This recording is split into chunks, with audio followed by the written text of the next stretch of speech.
रवि जी आगे क्या आने वाले हैं? आने वाले हैं। हम्म।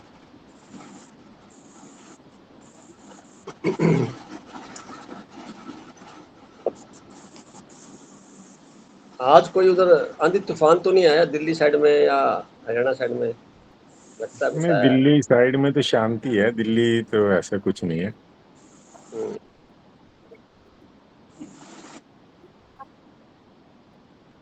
हाँ नहीं वो समझ में आ रहा है क्योंकि बादल ऐसे बने हुए हैं, हवा चल रही है तो मुझे लगता है उसकी तरफ का कोई रुख रहा है। चलो ये टाइम हो गया है, हम लोग बैठते हैं परमात्मा की याद में। 2 4 6 7 नंबर ऐड हो गए, ठीक है। आज ये कार्यक्रम शुरू करें इससे पहले हम 10 मिनट के लिए उस परमात्मा की याद में बैठते हैं। लंबे गहरे श्वास लेते वक्त श्वास के साथ ही जुड़ जाइए।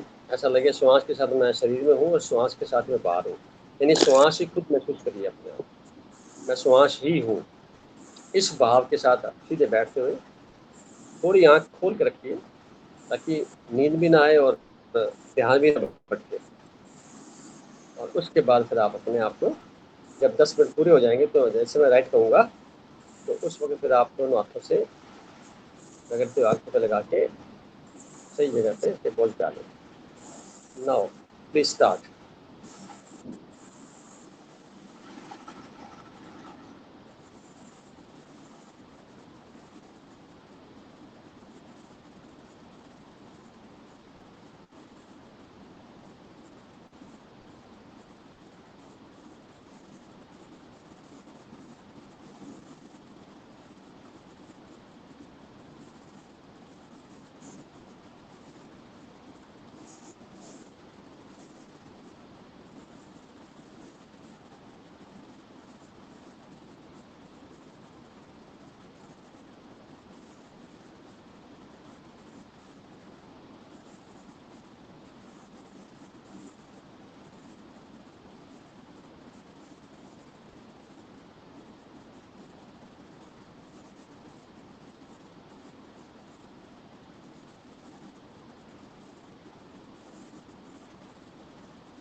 ओके।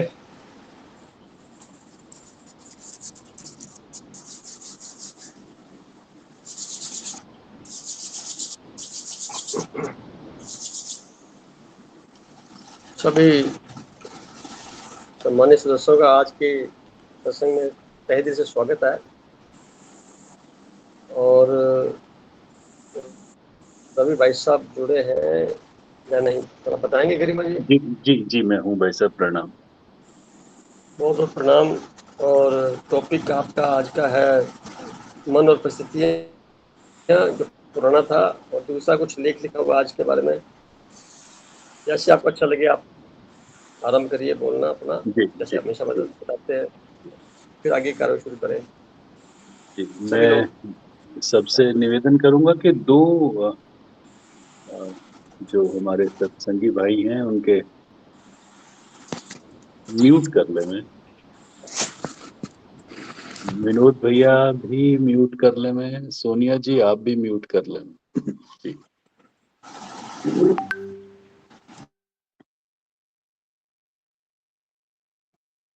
जी, सभी अपनी अपनी आंखें बंद कर लेंगे और उसको पूरे मनोयोग से सुनने की कोशिश करेंगे। आज का प्रासंगिक विषय है मन और परिस्थितियां।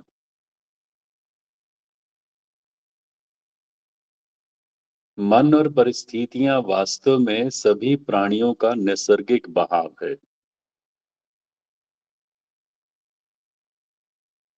मन और परिस्थितियां वास्तव में सभी प्राणियों का नैसर्गिक बहाव है, जिसमें पुनरावृत्ति के साथ साथ विभिन्न स्वरूपों में स्थापित ज्ञात अज्ञात का अनवरत मंथन परिणाम जनित है। मन और परिस्थितियों का ही गुणगान प्रचार जनमानस पर सदियों से होने के कारण अधिकांश जन परिस्थितियों को ही दोष देकर इतिश्री करना नियति बना लेते हैं, जबकि स्वयं से अनभिज्ञ रहते हैं। जो व्यक्ति जितना अपने पास होगा उतना ही स्वयं की शक्तियों को प्रयुक्त करने का अधिकारी बनेगा। पुनः जो व्यक्ति जितना अपने पास होगा उतना स्वयं की शक्तियों को प्रयुक्त करने का अधिकारी बनेगा। परिस्थितियां कुछ नहीं, अपनी व्यक्तिगत मन स्थिति का परिचय है। मजेदार बात है कि परिस्थिति सहर्ष स्वीकार करने पर स्वतः ही अप्रभावित होने लगती है। मजेदार बात है कि परिस्थिति सहर्ष स्वीकार करने पर स्वतः ही अप्रभावित होने लगती है, जिसके लिए स्वयं को जिम्मेदार मानते हुए नैसर्गिकता में समर्थन मिलने के साथ साथ अदृश्य सहयोग मिलना नियति है। मन संभल जाए तो जीवन उत्सव बन जाता है, और मन को संभालना मुश्किल हो सकता है पर नामुमकिन नहीं। यहाँ जरूरत है सिर्फ होश पूर्वक दैनिक कार्य करते हुए आकाश की जीवंतता की ओर एकाग्र करने की, जो संभवतः ध्यान के माध्यम से ही संभव हो सकता है। जितना प्रतिशत मन एकाग्र में होश पूर्वक होकर प्राप्त परिस्थितियों को निभाता है, परिणाम भी उसी अनुरूप प्राप्ति का कारण बनता है, प्राप्ति का कारक बनता है। उदाहरणार्थ, हर खतरा मन को होश पूर्वक व्यवहार करने के लिए बाध्य करता है। यानी भयग्रस्त रहना ही होश पूर्वक होने का पर्याय है। उदाहरण पुनः सुने। हर खतरा मन को होश पूर्वक व्यवहार करने के लिए बाध्य करता है। यानी भयग्रस्त रहना ही होश पूर्व होने का पर्याय है, होश पूर्वक होने का पर्याय है। साधारणतः सांसारिक कार्यों में मन सदैव द्वंद्व में रहकर ही समय व्यतीत करता है। कारण स्पष्टता का अभाव, जो होश पूर्वक रहने से संभव है। दूसरा कार्य करने से प्राप्ति विशेष को प्राथमिकता देना है। ज्यादातर स्थूल प्राप्ति की ओर मन स्वतः ही अग्रसर रहता है, जबकि सूक्ष्म प्राप्ति से अनभिज्ञ रहता है, जो कालांतर में नैसर्गिक प्राप्ति से सुख अथवा दुख के रूप में एहसास होता है। आधे मिनट के लिए मंथन कर।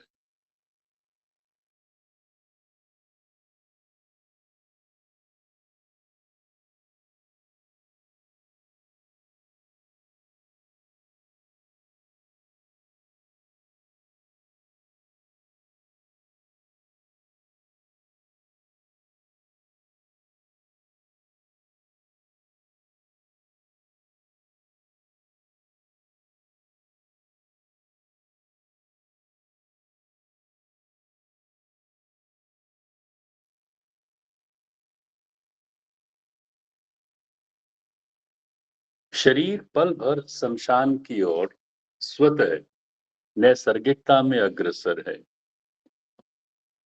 जबकि मन चलता हुआ भी रुका जान पड़ता है। जबकि होना ये चाहिए कि मन परमात्मा में लीन रहे, जिससे निरंतरता में जीवंतता का वर्चस्व बना रहे, जिसमें निरंतरता में जीवंतता का वर्चस्व बना रहे और ऐसी स्थिति में रहकर किया गया सांसारिक कार्य भी दिव्यता को उपलब्ध हो जाता है, जिसके लिए प्राप्त परिस्थितियां परीक्षा के रूप में स्वीकार करना नियति है। वर्तमान परिस्थितियों में विश्व पूर्णतः संक्रमण के दौर से शीघ्रता से गुजर रहा है, जिसमें चहुं ओर खतरा ही खतरा मंडराता हुआ दिखाई देने के कारण आम जन असमंजस की स्थिति में है, जो मन में उत्पन्न विचारों को शीघ्रता से नकारात्मकता में उद्वेलित करने के लिए सक्षम है।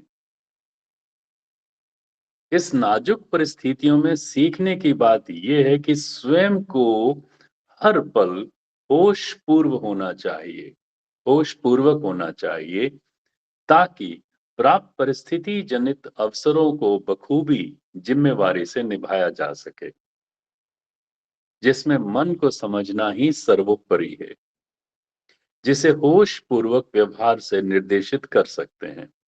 याद रखिए, होश पूर्वक से मेरा तात्पर्य कर्म कोई भी प्रतिपादित करें, मन उसी कर्म में लगा रहे, यानी सुबह उठने से लेकर रात्रि विश्राम तक के सफर में प्राप्त परिस्थितियों को निभाने के साथ साथ स्वयं को भी निर्लिप्त रखना ही चाहिए। जैसे कि चलते वक्त ख्याल रहे कि शरीर चल रहा है, नहलाते वक्त शरीर को नहलाया जा रहा है, भोजन करते वक्त सिर्फ भोजन ही करें शरीर के लिए।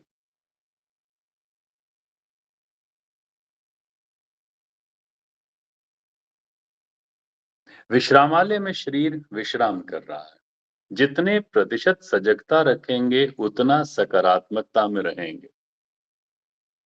जन्म से अब तक की सांसारिक यात्रा का अवलोकन करें तो अधूरी संतुष्टि का भाव ही आएगा कि बहुत कुछ कर सकते थे, परिस्थिति वश नहीं कर पाए। और जैसे इस बात का ज्ञान आया कि स्वयं की परिस्थितियों में निर्वहन उचित रीति के अभाव में हुआ, अगर ये बात अच्छी तरह से समझ आ गई तो यकीनन मैं क्या हूं, मैं कौन हूं, मैं इस सांसारिक भीड़ में क्यों जन्म लिया, मेरा क्या रोल है, कि सभी असमंजस के प्रश्न स्वतः ही समाप्त हो जाएंगे। शरीर शमशान घाट जाए उससे पहले मन परमात्मा की याद में रहना सीख लेना ही आनंदित जीवन का अमूल्य सूत्र है। परिस्थितियों को स्वयं की शक्तिशाली मन स्थिति से स्वीकार कर नैसर्गिकता में होश पूर्वक निभाना स्वयं को जानने का मार्ग है। पुनः परिस्थितियों को स्वयं की शक्तिशाली मन स्थिति से स्वीकार कर नैसर्गिकता में होश पूर्वक निभाना स्वयं को जानने का मार्ग है। हम सब एक विराट चक्र के साथी हैं, जो जन्म से सांसारिकता में पहले जोड़ करना सीखते हैं, फिर घटाव करना, फिर गुणा करना, फिर बांटना और संभवतः भूल जाते हैं कि जबकि अंतिम चरण में जो भी जीवन भर कमाया है उसे बांटना जरूरी है। शायद बांटने योग्य कमाया नहीं होता, इसलिए स्थूलता में स्वतः ही विरासत बनकर विभिन्न आयामों को गुणातीत अच्छे या बुरे प्रभाव में परिणत होता है। जबकि मन अधूरा हो रहकर पुनः जन्म का मार्ग प्रशस्त करता है। परीक्षण करें, जब भी आप होश पूर्वक भोजन करेंगे तो स्वतः ही विचारों की स्पीड बहुत ही कम होकर नगण्य हो जाती है। या कोई भी कार्य होश पूर्वक करें तो मन उसी अवस्था में लीन हो जाता है जो आत्मा की शक्तियों को अपव्यय से बचाता है। मन खंडित होकर निर्मित होता है और परिस्थितियों को उसी अनुरूप जन्म देता है। एकाग्रता से खंडित मन की शक्ति को दिशा विशेष में लगाने से इच्छित स्थितियां निर्मित की जा सकती हैं। आधा मिनट फिर सोचें।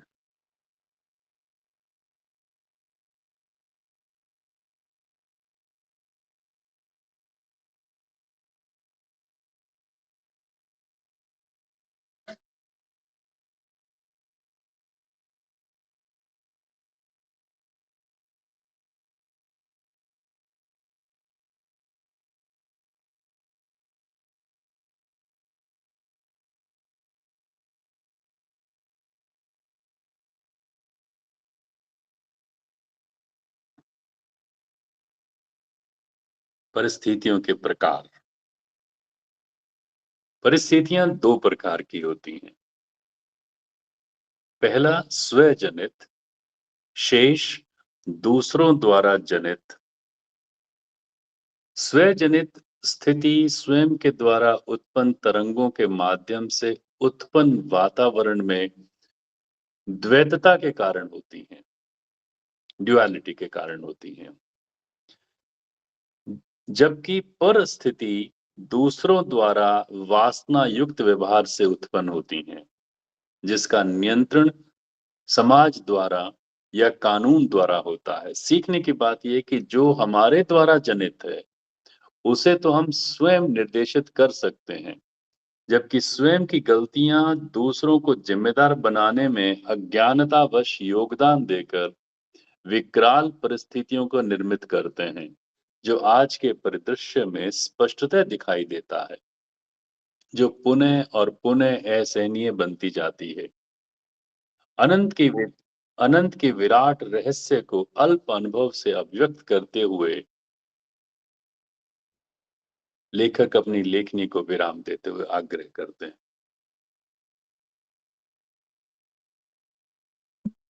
आज का विचार।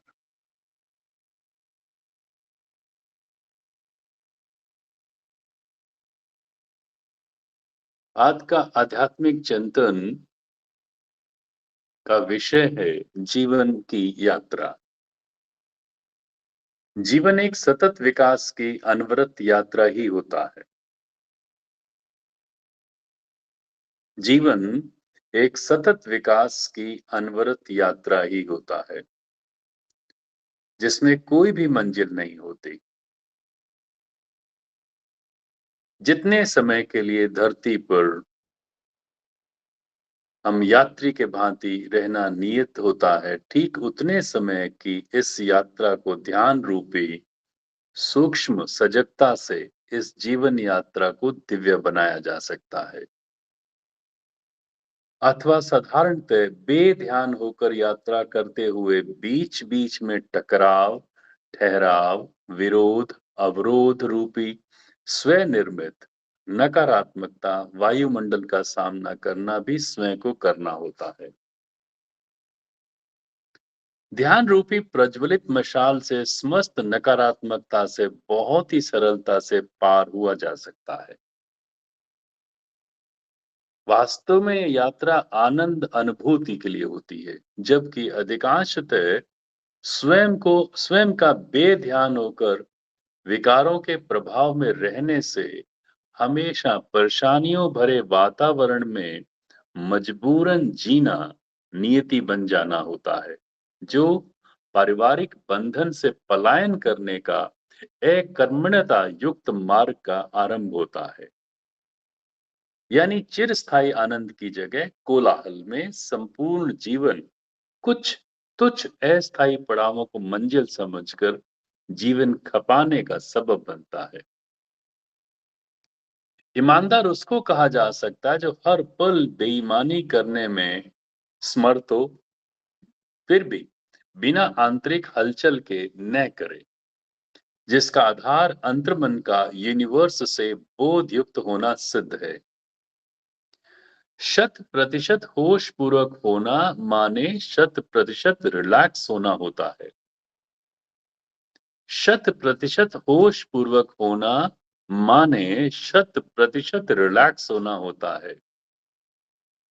उस अवस्था विशेष में कोई कल्पना, कोई इच्छा, कोई संवेदना, कोई विचार और इससे जुड़ा संसार का कोई वजूद नहीं रहता। सिर्फ और सिर्फ स्वयं का बोध युक्त होना ही सिद्ध होता है। स्पष्ट है कि अनचाहे अपूर्ण वासनाएं अपने दल बल के साथ सुंदर, अदृश्य, अद्भुत, विलक्षण, सतत, शक्तिशाली नैसर्गिक मन को विकृत कर कुमन बनाकर समस्त उपद्रवों की शरण स्थली बना देते हैं, जो अपने आप में ही एक धोखा होती है।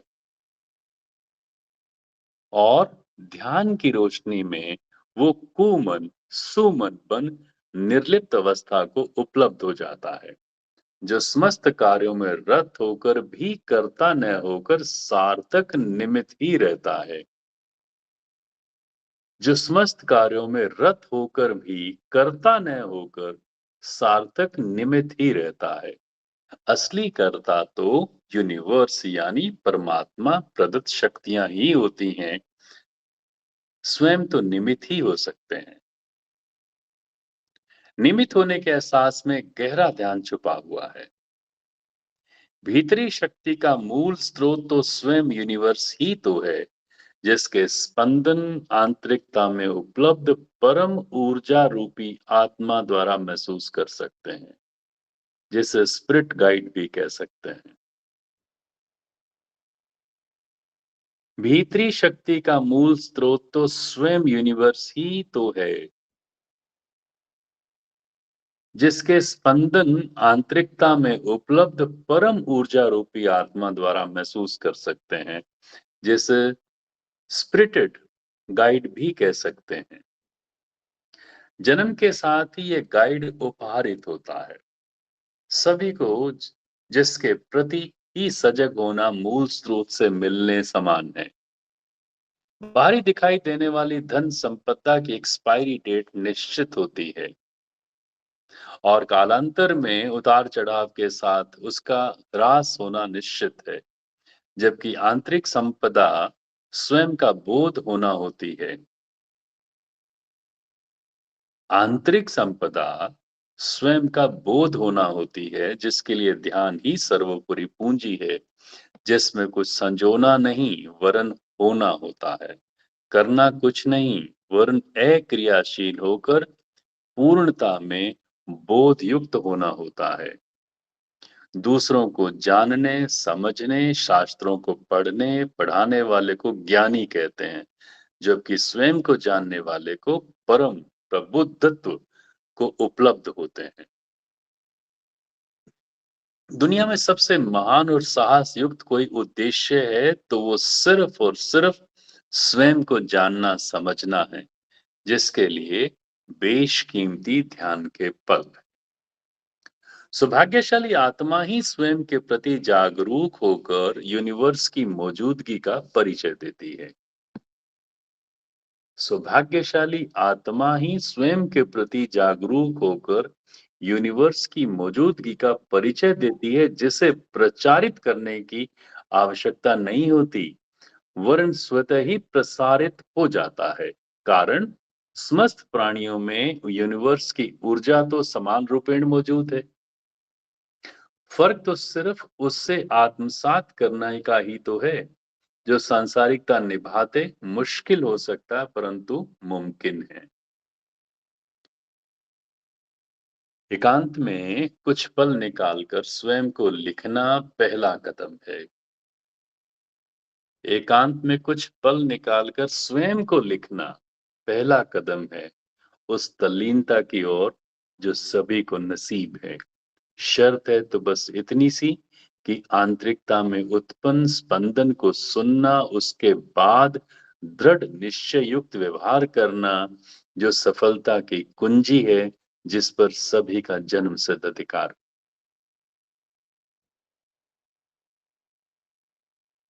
धन्यवाद।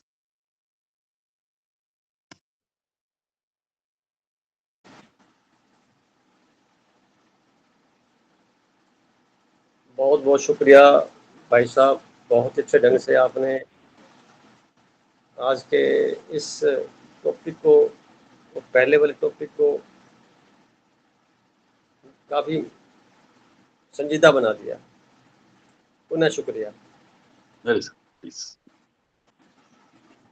Thank you. जिस प्रकार वायुमंडल होता है हम जानते हैं, आभामंडल होता है,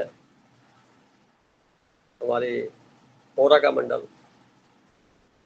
इसी प्रकार विचारों का मंडल भी होता है, इसी प्रकार संवेदनाओं का मंडल भी होता है।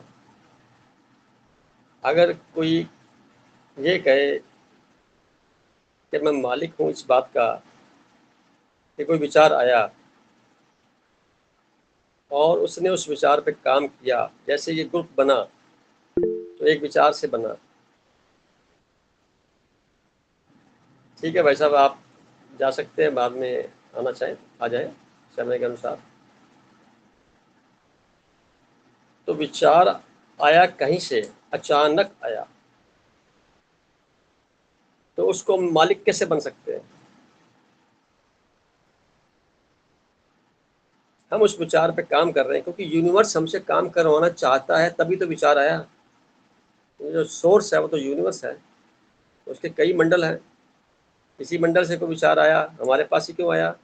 क्योंकि वो उसने हमसे काम कराना, हमको सिलेक्ट कर लिया उस कार्य के लिए। ये बात जब समझ में आती है, तो जितने भी साइंटिस्ट बने हैं वो इसी बात पे तो बने हैं।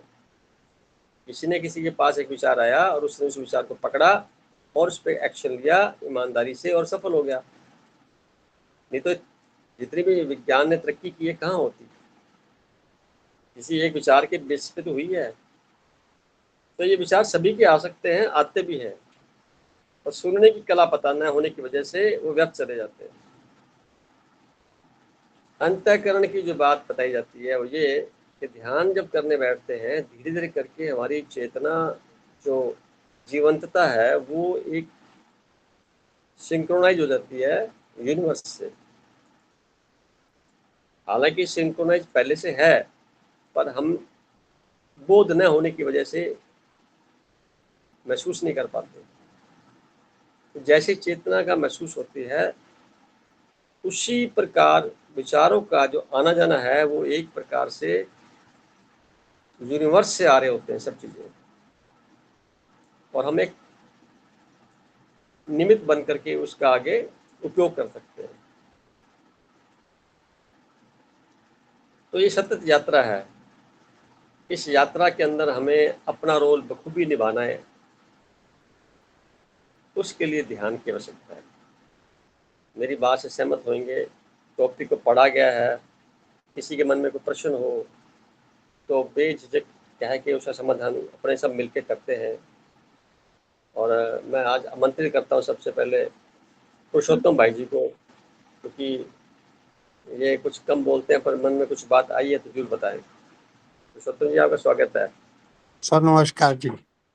हिंदी आपको लगता है समझ में ढंग से नहीं आती है, कोई बात नहीं, कुछ मेरे समझाया होगा, बता दो। मैं तो बस तरह समझा मन और परिस्थितियां क्या है। अच्छा, चाहे परिस्थितियां कैसे भी हो, मन को समझाना चाहिए। क्या बात है, बहुत सुंदर। यानी मेरे- परिस्थिति तो जो है किसी की और, पर स्थिति दूसरे की है ना, हाँ जी, लेकिन आपकी तो है नहीं। मन को समझाना चाहिए भी, ऐसे नहीं ऐसे करना है। वो ताकत आपके पास है, हाँ जी, और उस ताकत को ध्यान के माध्यम से दृढ़ किया जा सकता है, मजबूत बिल्कुल किया जी, जा सकता है। बिल्कुल जी, तो फिर क्या होगा, परिस्थितियां आपकी गुलाम हो जाएंगी, बिल्कुल आप उस पर हावी हो जाएंगे। अभी बिल्कुल वो जी, आपके ऊपर हावी है। परिस्थितियां जो हैं पर, यानी किसी और से है, आपकी नहीं है। यानी शरीर भी आपका नहीं है, किसी ने दिया हुआ गिफ्ट में। तो परिस्थितियां शरीर पर लागू हो रही हैं, तो आप अपने आप को शरीर से अलग मान लेंगे और आने वाली परिस्थितियों को उसी अनुरूप देखते हुए करेंगे भी इसकी भी एक्सपायरी डेट है। तो धीरे धीरे करके इस अभ्यास से आप स्वीकार भाव में आ जाते हैं, जिससे पूरा यूनिवर्स चाहता भी यही है। अच्छी बात है, आपको इतनी बात, बहुत बड़ी बात समझ में आ गई है। तो चलो, जय श्री बहन जी से आपसे स्वागत है। आप बताइए, क्या जानते हैं, क्या बताना चाहेंगे? सर इसमें आपने लिखा है कि भय रहेगा तो होश में रहेंगे, तो सर हाँ। ये देखो, ये लाइन पता क्या है, ये लिखनी जरूरी होगी थी समझाने के लिए भी। जिस प्रकार हम खतरे में बड़े एक्टिव हो जाते हैं, बड़े अलर्ट हो जाते हैं, पहले नहीं होते। जी मान लो आदमी आराम से जिंदगी जी रहा है, अचानक से कोई ऐसी घटना घटती है जिससे उसको पूरी तरह से उद्वेलित हो जाता है, क्योंकि वो जितना समय उसने बिताया हुआ था वो एक प्रकार से कंफर्ट जोन में बिताया हुआ था। अब जोन बदल गया है। इस जोन के अंदर आपको कदम कदम पे आपका खुद का इम्तिहान होना है। या एग्जामिनेशन डेज की बात भी करें तो तैयारी करते वक्त से लेकर एग्जाम वाले दिन तक का जो टेम्परामेंट होता है, वो चीज के लिए खतरा ही तो माना जाता है। फेल ना हो जाए, अच्छे जी नंबर लाने हैं, नंबर कम ना आ जाए, किसी इंजीनियरिंग कॉलेज में जाना है या मेडिकल में जाना है तो एडमिशन हो जाए। तो ऐसी स्थिति में जो भाव उस वक्त आ रहे होते हैं, तो उस वक्त आपके मन की स्थिति के साथ में जो आपका कार्य शैली होती बदल जाती है। तो वो जो शक्ति आपके डेवलप थी, वो अभी भी मौजूद है। उसको सुलाने की आवश्यकता नहीं, उसको एक्टिव रखना जरूरी है। मेरा इतना कहना, जनरल लाइफ के अंदर भी वही सेम शक्ति। तो खतरा ऐसे महसूस करो कि पल पल शरीर शमशान घाट जा रहा है, उम्र कम होती जा रही है, जिस कार्य के लिए मैं आया था इसको निपटा करके मैं टाटा बाबा करके चला जाऊं यहाँ से। जी अंतिम क्षण में मेरे पूछे ये रह गया, वो रह गया, मन अधूरा का अधूरा रह गया, अधूरा पैदा हुए थे अधूरे वापस चले गए थे, क्या मतलब निकला? तो मन को पूरा करने का तरीका ध्यान साधना से मन को, उसकी जो एकाग्रता है वो उसकी शत्रु है। जैसे ही मन एकाग्र होगा, मन खत्म हो जाएगा, उसी वक्त उसकी मौत हो जाएगी, है ही नहीं। ये उसका सिंबल है। तो मन क्या है, बेध्यान अवस्था में होता है, एकाग्र नहीं होता। जैसे उसको एकाग्र करते हैं वो खत्म हो जाता है, समय गायब हो जाता है, समय का अंदाजा नहीं रहता। तो एकाग्र करने के लिए, मन मतलब आत्मा का ओरा करने के लिए हमें मेडिटेशन की आवश्यकता रहती है, जिससे हमारे जितनी एकाग्रता बढ़ती जाएगी उतना उतना मन जो है प्रकाशित होता चला जाएगा। धीरे धीरे मन का विसर्जन हो जाएगा। वो मन ऑटोमेटिकली बोलेंगे, ज्योति जो थी हमारी आत्मिक शक्ति, वो किसी परम ज्योति में समा गई या उसके साथ जुड़ गई। इस आत्मा का सिंक्रोनाइजेशन यूनिवर्स से हो गया। इसको बोलेंगे अपना दीपक जला लिया, किसी और की टॉर्च से काम नहीं चलाया। शुरू में जरूरत थी, अब मेरी खुद की लाइट इतनी हो गई है कि मैं उसी में अपने आप को मशगूल रखता हूँ और अपने आंतरिक तक के अंदर रह करके बाहरी संसार में अपने रोल को अदा करता हूँ। ध्यान मेरा जो है, टोटलिटी में जो एनर्जी का फ्लो है, वो यूनिवर्स से डायरेक्ट मुझे महसूस होने लगता है। ऐसी स्थिति को ध्यानस्थ अवस्था कहेंगे। उस अवस्था में सारे संसार के कार्य होते हैं, ऐसा नहीं है नहीं होते हैं, होते हैं, पर व्यर्थ बच जाते हैं। सारा व्यर्थ अपने आप गायब हो जाएगा, आपके पास टाइम ही टाइम होगा। अधिकांश समय व्यर्थता में बीतता है। इसलिए दिक्कत ये आ रही है कि क्या किया जाए। तो इसलिए खतरा बोलना, कुछ जी ऐसी स्थिति बताना जरूरी है, ताकि, या आपको देखा होगा कि कभी किसी शहर में घोषणा हो जाती है अभी आप ये शहर या गांव जो है 2 घंटे में खाली कर दीजिए वरना आप डूब जाएंगे, आपका नामो निशान खत्म हो जाएगा, ये गांव डूबने वाला है। तो ऐसी स्थिति में गांव के लोगों में जो हलचल मचती है, 2 तरीके होते हैं। एक तो बड़ा शोर मचता है और भाग दौड़ ऐसी हो जाती है, पूछो मत, उसमें की गलतियां हो जाती हैं। अगर ध्यान करने वाला इंसान है तो उन 2 घंटे का जो कार्य है वो 1 घंटे में पूरा करके अपना आसानी से सुरक्षित जगह पे जा सकने में समर्थ है। समर्थ हो ये जाएगा। ध्यान का, हाँ जी, पावर है, ध्यान का पावर है सर इसमें जी। तो वो कब होगा? जब उस वक्त पूरा होश में होगा। होश में होगा। जब वो आग लग जाती है किसी बिल्डिंग में, कभी किसी को अभ्यास नहीं होता कि कैसे उससे बाहर रेस्क्यू करना है, तो वहां सर पे नुकसान ज्यादा होता है।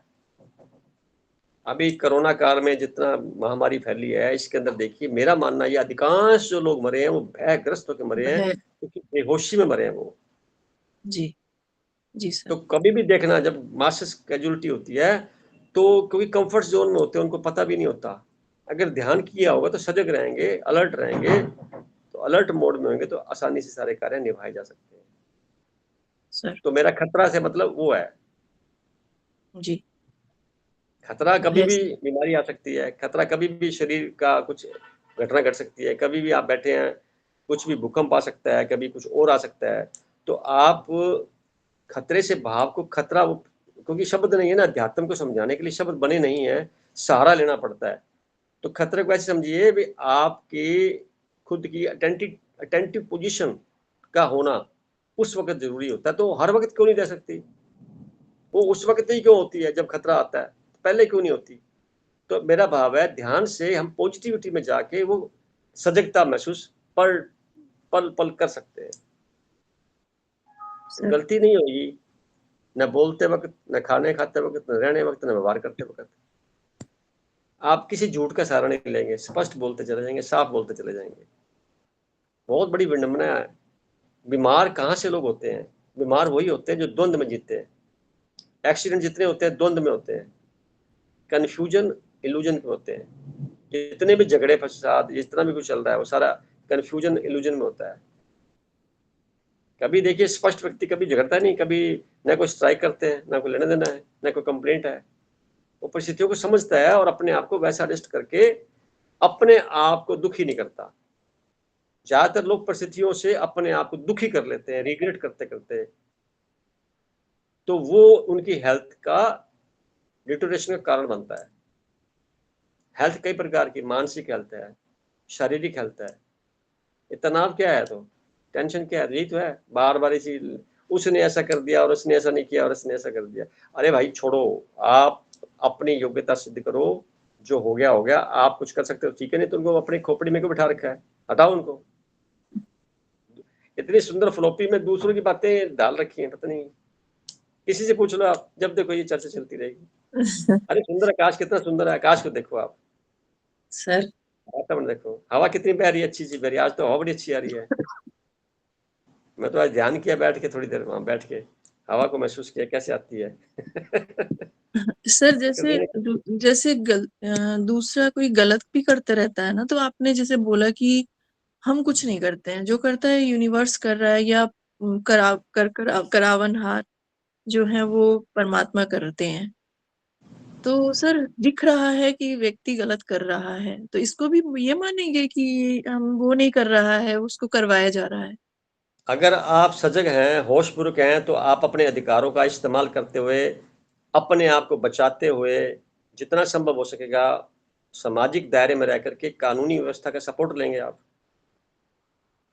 नहीं तो खुद भिड़ लेंगे। कानूनी व्यवस्था का सपोर्ट लेना जायज है या खुद भिड़ना जायज है? तो कानूनी व्यवस्था जो संसार ने बनाई हुई है, समाज ने बनाई हुई है, और एक यूनिवर्स ने अपनी बना रखी व्यवस्था, तो हमें अधिकार नहीं है किसी को किसी प्रकार से भी इंटरफेयर करके नुकसान पहुंचाने का। अगर वो पहुंचा रहा है किसी प्रकार से, तो कानून की सहायता लीजिए आप दुखी मत होइए। अगर एक ड्यूटी लगा रखी है ना, अपने आप संभाल लेगा वो। वही वही सर। वो नहीं करेंगे, खुद पंगा ले लेंगे, जा करके भिड़ जाएंगे सामने से। तो जी, फिर क्या होगा? तनाव आप ले रहे हैं, तनाव दे रहे हैं, दोनों मिलकर तनाव ज्यादा हो जाएगा। ज्यादा हो जाएगा सर। और एक बात यहाँ और भी समझ में आती है जहां जहां डिसिप्लिन है, हम्म, जहां जहां डिसिप्लिन है, वहां वहां किसी भी शक्ति की आवश्यकता नहीं है। नहीं है। जहां जहां इनडिसिप्लिन है, वहां सारी की सारी धार्मिकता की जरूरत है, सारे कानून कायदे जरूरत है। तो जैसा समाज होगा वैसी तो व्यवस्था होगी। सर अभी तक व्यक्ति वो बनना बकाया, पैदा होना बकाया है जो सबको खुश रख सके, वो भी हुआ नहीं है। इंतजार कर रहे हैं सारी दुनिया को खुश रख सके, सारे समाज को खुश रख सके, आज पैदा नहीं हुआ अभी तक, इंतजार कर रहे हैं। A man is yet to be born who can please to anybody, everybody residing on this beautiful earth. वो भी तो पैदा नहीं हुआ। भी नहीं पैदा। लोग तो भगवान को गले निकालते हैं और सौदेबाजी करते हैं उससे व्यापार सर करते हैं। सही बात। तो ये अनजाने में होता है। जिंदा लोग जो घर में मौजूद हैं, समाज में मौजूद हैं, आसपास मौजूद हैं, जिंदा लोगों के साथ व्यवहार, जीवंतता का परिचय है। उनके साथ व्यवहार मुर्दों की तरह करेंगे, मुर्दों के साथ जाकर व्यवहार करेंगे, पत्नी क्या आरतियां करते रहते हैं, आई डोंट नो है क्या है, समझ नहीं आता मेरे को। इसको बोलते होशपूर्वक नहीं है जी क्योंकि उन्होंने मान लिया है और अब हटना नहीं चाहते, हैबिट बन गई है। मैं आज ही किसी से बात कर रहा था, अभी शादी के बाद जो हैबिट नई नई बना ली हमने, जब उसकी आवश्यकता खत्म होगी तो उस हैबिट से हट नहीं सकते क्या? बड़ा जोर चाहिए, आदत बना तो ली, छूटनी मुश्किल है, छोड़ना मुश्किल है। ये छोड़ना मुश्किल इसलिए है क्योंकि आपने अपने जाल में खुद को फंसा लिया। तो हैबिट बनाई क्यों? चाय पीने की आदत है किसी को कुछ चीज की आदत है, छूटती नहीं है, तो नशा करने लग गया, छूटती नहीं है। मतलब यू आर अंडर अरेस्ट, बंधन में है। जबकि मैं ये लाइन बोल रहा हूँ, स्वतंत्र रहना चाहिए हर काम में, खाना मिले तो भी ठीक, नहीं मिले तो भी ठीक। कौन सी आफत हो जाएगी? ये चिंता किसको है? जब हम इतना विश्वास करने लग जाएंगे, हमारे लिए पूरी व्यवस्था पहले से तैयार मिलेगी। ये आपको बता दूं, पहले से है। अनभिज्ञता की वजह से, इंटरफेरेंस से सारा मामला गड़बड़ हो रहा है हर घर में, और कोलाहलपूर्ण वातावरण बन जाता है। दूसरों से उम्मीदें लगा के बैठ जाते हैं, ये कर लो फिर वो कर ले, खुद का पता नहीं। आप अकेले कोई एक, मान लो एक घर में 5-6 लोग 10 लोग रह रहे हैं, तो वो लोग एक जना अगर सारा अध्यात्म में बाकी नहीं है तो कोई बात नहीं, जो एक कर रहा है ना वो अपने नियमित तरीके से करता रहे। इसका धीरे धीरे धीरे धीरे उसकी वाइब्रेशन से प्योरिफिकेशन होगा खुद का, उस प्योरिफिकेशन की वाइब्रेशन से वायुमंडल बदलेगा घर का। सर योग करेगा कोई, एक जना कर रहा है, ये मेरे अनुभव बता रहा हूँ मैं आपको। योग एक जना कर रहा है, धीरे धीरे करके सब करने लग जाएंगे। ध्यान कर रहा है, धीरे धीरे सब करने लग जाएंगे। करने के लिए बाउंड है वो, क्योंकि उसकी खुद की ओरा इतनी मजबूत हो जाती है, उसके अंदर जैसे ही वो आएगा तो उसको लगेगा कितना इफेक्टिव है बंदा, कितना एक्टिव है यार। तो ये जो करते हैं इनकी नकल करते हैं, नकल वाले खेल ज्यादा चलते हैं। कहने से अपनी जितनी चर्चा करते हैं इससे ज्यादा फर्क नहीं पड़ता जितना नकल की होती है। किसी ने ऐसा करके किया तो उसको देख के बड़ा अच्छा लगता है, प्रेरणा मिलती है।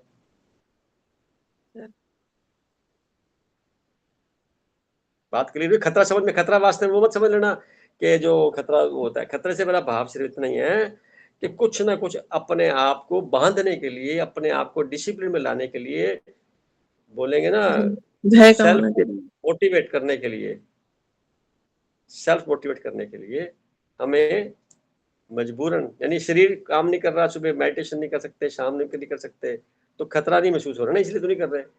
खतरा लगने लगे, अभी उम्र 10 साल रहेगी सारी, या 5 दिन बाद चले जाना है, या 2 घंटे में चले जाना है, इतना पता लग जाए बंदे को तो खतरा लगने लग जाएगा ना, फिर काम करेगा वो। या पेनल्टी लेने लग जाए, बिजली की बिल टाइम पर नहीं जमा करो, पेनल्टी लग जाएगी, तो खतरा है ना फिर वो। सर या ये यहाँ काम नहीं करे तो खतरा है, या गाड़ी स्पीड से ज्यादा चलाएंगे तो खतरा चलान हो जाएगा, तो खतरा है ना ये। तो खतरा समझ के हम अपना व्यवहार बदलते हैं। मैं कहता हूँ खतरा हमेशा से मानो ना कि शरीर शमशान का भाग्य जा रहा है, टाइम कम होते जा रहा है, ये भी तो खतरा ही है। सही बात। अगला कदम आएगा कि नहीं आएगा कुछ मालूम नहीं है, इसलिए हमें अनजान खतरे से वो भाव नहीं है जो आप समझ रहे हैं। इसका मीनिंग इतना ही है, अपने आप को अलर्ट करने के लिए कुछ अपने खुद के पैरामीटर तय करेंगे अपने लिए। तो जो नाम दे दीजिए आप, मैं तो एक बात लिखी है वैसे से, और ये 2021 में लिखी गई थी, आज तो 25 में रन कर रहे हैं। आज मैंने कुछ और लिखा है, आज वाला तो काम ही लगा है। जी फिर भी रिपीटेशन अच्छा है, कभी भी पढ़ेंगे ये शब्द बार बार अच्छे लगेंगे, क्योंकि ये शब्द यूनिवर्स के द्वारा आए हुए हैं। मैं इसका मालिक नहीं बन सकता, थ्रू मस्तिष्क के आए लिखे गए, पर मैं इसका दावा नहीं कर सकता कि ये मेरे द्वारा एक्सक्लूसिवली है, या मैं इसका मालिक हूँ, या मुझे धन्यवाद मिलना चाहिए इसके लिए, या मैं इसका पात्र हूँ किसी प्रकार के पारितोष के लिए। नहीं, ये सब खेल ऊपर वाले का है, यूनिवर्स के वायुमंडल से कहीं से आए विचार, मैं बोल भी रहा हूँ तो वहीं से आए और मैंने किए जा रहा हूँ। अपने आप को समर्पित जब कर देंगे तो स्वतः सारी चीजें बननी शुरू हो जाएंगी।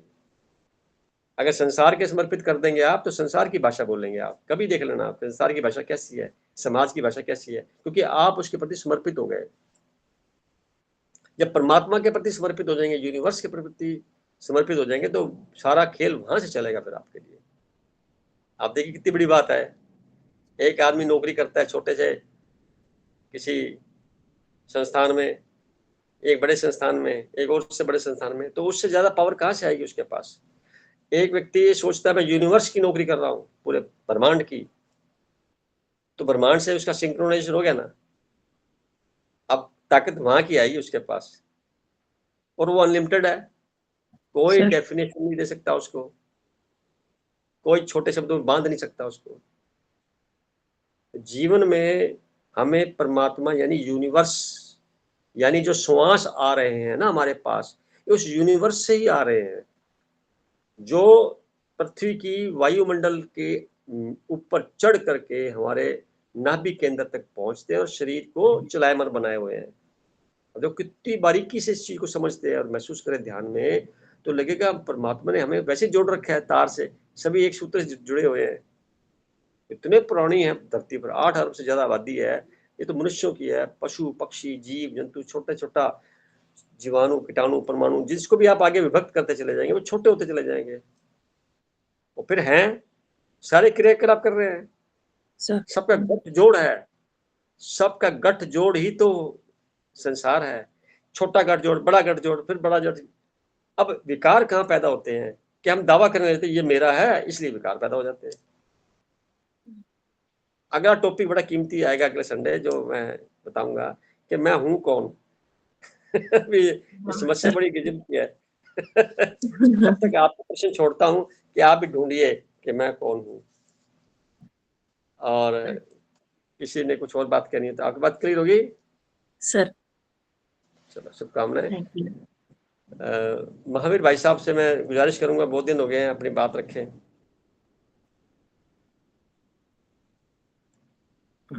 नमस्कार भाई साहब।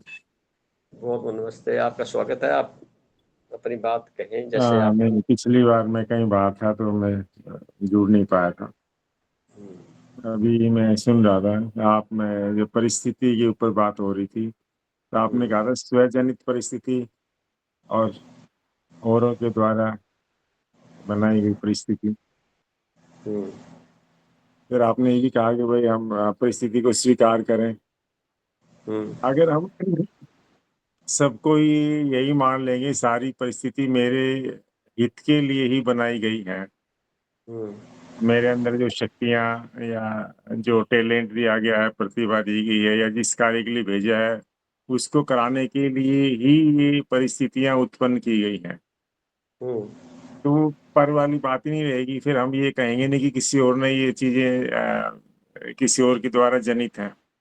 जब उसको हम अपना ही मान लेंगे तो एक तो उसमें हमारा सहयोग व विरोध नहीं होगा, क्योंकि जैसे ही पर शब्द जुड़ता है तो हम उसको रेसिस्ट करते हैं, विरोध करते हैं। और जैसे ही स्व का शब्द आता है कि हमारा है, तो हम उसमें सहयोग करते हैं, हम उसको अपनाते हैं, उसको प्यार करते हैं। ठीक है। तो परिस्थिति को हम ऐसा माने कि भाई ये परिस्थिति जो भी उत्पन्न हुई है वो मेरे हित के लिए ही उत्पन्न हुई है। ये मेरे सही कह रहे लिए हैं ये मेरे लिए एक अवसर है।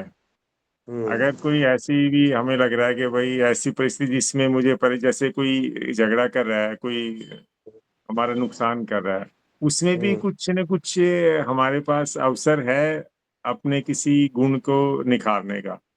बहुत सुंदर कहा आपने, बहुत ही सुंदर।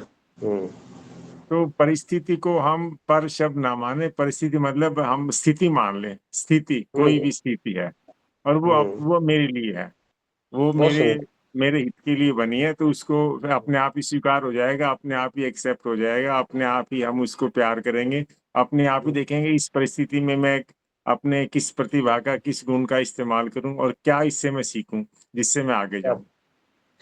आपने बहुत सुंदर कहा है, बहुत ही सुंदर कहा है। परिस्थिति मतलब पर दूसरे द्वारा क्रिएट की गई, कोई तो क्रिएट करता ही है, पर तो वास्तव में तो स्थिति होती है। वो क्यों होती है? समाज के अंदर जिस प्रकार की व्यवस्था व्याप्त है, विकारों के साथ है, हर आदमी ऐसे संतुष्ट नहीं हो, शांति ढूंढता है। जिसके पास पैसा है और जिसके पास पैसा नहीं है, वो शांति की छोड़ करके वो पैसे की तरफ दौड़ लगाता है। तो जब तक आंतरिक हम पूरी तरह से संतुष्ट नहीं होते, बाहरी तरह से जाना मुश्किल है। और इसका दूसरा तरीका बोलेंगे, जब तक हम बाहर की दुनिया से संतुष्ट नहीं होते, आंतरिक तौर पे आना मुश्किल है। दोनों वाइस वर्सा है। यहाँ पर मैं एक लाइन बोलता हूँ, बाहरी परिस्थितियां हमारे कंट्रोल में नहीं है, हमारे कंट्रोल में नहीं है। कुछ है, कुछ नहीं है। वहां हमें सरेंडर होना होता है। समाज के नियम है, संसार के नियम है, देश के काल के नियम है, कुछ है। तो हमें उनके दायरे में रह करके अपने आप को सिद्ध करना होता है कि मैं भी एक सिविल नागरिक की भांति आपके जैसा ही हूँ। परंतु उनके जो प्रभाव हैं, प्लस प्रभाव तो मेरे को सुख देंगे, जो नेगेटिव प्रभाव है वो हमें दुख देंगे। तो सुख वाले प्रभाव में भी लिप्त ना होया जाए, नॉर्मल रहा जाए, निर्लिप्त रहा जाए, और दुख वाले में भी निर्लिप्त रहा जाए। एक फार्मूला तो ये हो गया। दूसरा, हम अपनी आंतरिक शक्ति इतनी मजबूत कर लें कि उसकी ये चिंतन ही ना आए हमारे पास। मान लो बरसात आई और सारी सड़कें भर गई, सारे लोग एक ही लाइन बोलेंगे ना कि खराब हो गया, नाले खराब है, चौक हो गया, सिस्टम फलाना ये। कोई बिरला ही बोलेगा एक आदमी कि यार परमात्मा ने बहुत बड़ा प्रसाद दे दिया है, अब इसे संभालने की शक्ति तुम्हारे अंदर होनी चाहिए। तो मैं कोशिश करूं, मेरे आसपास के लोग हैं, घर हैं, मैं कितना प्लस कर सकता हूं, करूं और भूल जाऊं। जब ये भाव आने लग जाएगा तो अपनी सब स्थिति को इंप्रूव कर लेगा वो। और जैसे ही करेगा, खुद तो खुश रहेगा ही रहेगा, परिणाम स्वरूप दूसरे भी उसके इस प्रभाव से सराहना का पात्र बनाते हैं उसको। क्रिटिसाइज करने की बजाय कुछ कर सके, नहीं तो शांत रहे। तो आपने जो लाइन बोली है, अच्छा, हर स्थिति में कुछ सीखने की बात होती है। इस बार बरसात ज्यादा हुई, तो ज्यादा बरसात हुई, दो रास्ते हैं। अब इसका तरीका पहला तो अभी जो पानी ज्यादा आ गया, इसको हम इस्तेमाल करके अपने कार्य को और अच्छा कर सके। दूसरा, जो गलतियां रह गई हैं हमारे द्वारा सिस्टम के अंदर, मैं उसमें क्या सहयोग कर सकता हूँ। किसी के बारे में जागरूक करना भी एक सहयोग है। मान लो आपके पास कोई प्लानिंग है, किसी को बताना चाहते करते, तो वो भी एक सहयोग है। क्योंकि काम ज़्यादा होता है सरकार के अंदर, उनके पास इतना समय नहीं हो पाता। कुछ चुनिंदा लोगों को छोड़ दीजिए, अधिकांश लोग अच्छे वर्कर होते हैं, अच्छे लोग होते हैं, हर तरह से काम करना चाहते हैं, पूरा सहयोग देते हैं। पर उनकी परिस्थितियां ये होती हैं कि उनको सामंजस्य बिठाने में इतना समय नहीं मिल पाता जितना समय चाहिए होता है। क्योंकि हमारी जो व्यवस्था बनी हुई है वो एक काल्पनिक मोड़ पे आके बनी हुई है, प्रैक्टिकल आधार पर व्यवस्था नहीं बनी हुई, पेपर पे चल रही है। हम उसको एग्जीक्यूट करने का प्रयास करते हैं, होती नहीं है। क्यों नहीं होती? इसमें बहुत चीजें फैक्टर काम करते हैं। एजुकेशन सिस्टम जो है ना, वो भी अभी अपर्याप्त है।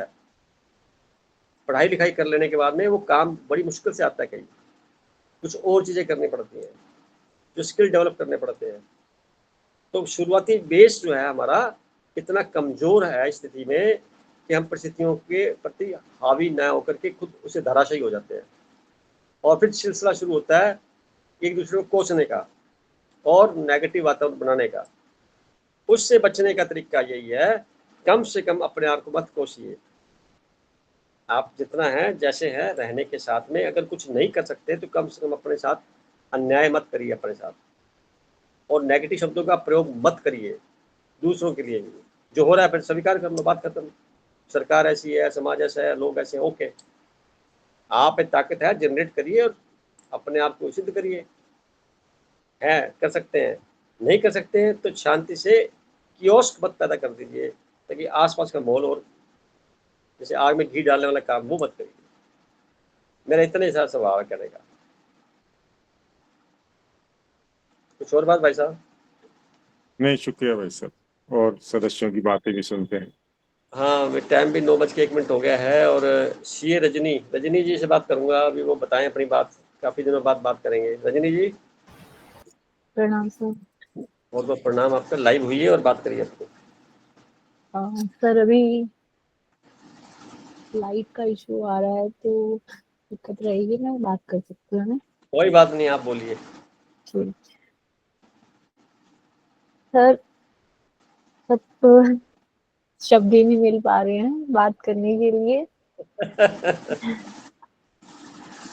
पर सर अभी जैसे कुछ डिस्कशन कर रहे थे आप महावीर भैया से, जयश्री दीदी से, तो क्वेश्चन मन में डाउट हुआ, वो मुझे जवाब के लिए मैं आपसे पूछती हूँ कि सर जब हम कोई काम करते हैं, कुछ भी अच्छा काम करते हैं, मतलब हम साक्षी भाव में होकर बहुत से लोग करते हैं या करना चाहते हैं, करते भी हैं, और जब ये काम करवाया जा रहा है तो ये जैसे भी महावीर भैया से भी जैसे डिस्कशन चला था अभी कि ये काम तो करवाया जा रहा है, हमसे करवाया जा रहा है, हम साक्षी भाव में कर भी रहे हैं उसको, सालों बाद हम मतलब ये अकाउंट खत्म हो गया, हमसे करवाया जा रहा है, हमने किया साक्षी भाव में, परमात्मा करवा रहा था, मैंने किया और काम खत्म। बट फिर भी कुछ सालों बाद क्यों पुरानी रील्स ऐसी आ जाती है कि मैंने तो ऐसा कुछ किया ही नहीं है, फिर उस इवेंट को हम क्यों कनेक्ट करने लग जाते हैं अपनी पुरानी यादों में? देखो, जब भी बॉडी में ऑक्सीजन की मात्रा कम हो जाएगी, मैं आपको दूसरे शब्दों में समझाता हूँ, शरीर में ऑक्सीजन की मात्रा कम हो जाएगी तो कार्बन डाइऑक्साइड बढ़ जाएगा, प्लस दूसरी गैसेस भी बढ़ जाएंगी। आप इसको यूनिवर्स में भी देख सकते हैं, अपने आसपास के माहौल में भी देख सकते हैं। अंदर बदबूदार वातावरण पैदा हो जाता है, जितनी भी नकारात्मकता है ना, सारी उसी से जुड़ी हुई है। आप फूलों के पास बैठेंगे ना जब, तो ये विचार नहीं आएंगे। आप सुंदर सुंदर लहरों के बीच में बैठेंगे ना, हवा के साथ बैठेंगे, उसके साथ बैठेंगे, तो ये नहीं आएंगे।